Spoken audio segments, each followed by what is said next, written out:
Beyler yukarı çek. Emirler.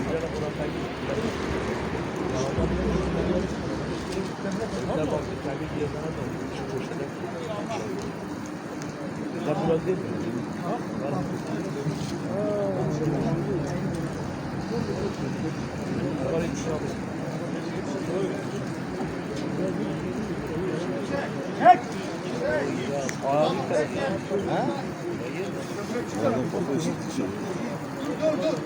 Dur sen. Tarafa bekliyor. Bir dakika. Bir dakika.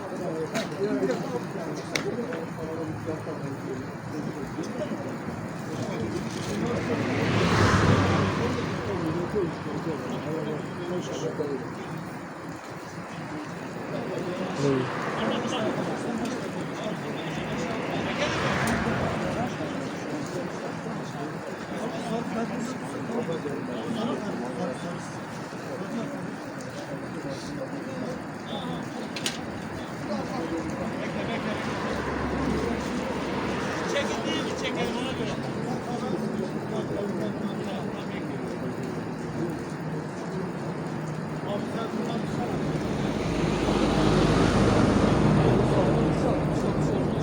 Alalım mı?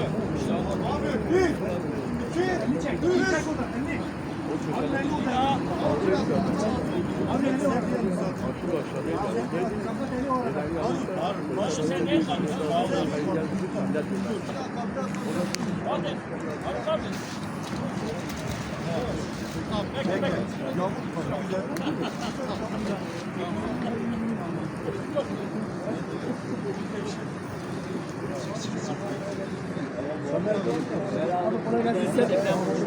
Abi ya sana.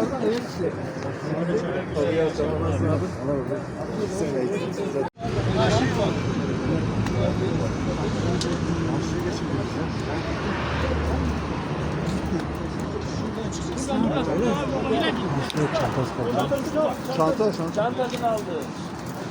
Şurada var mı?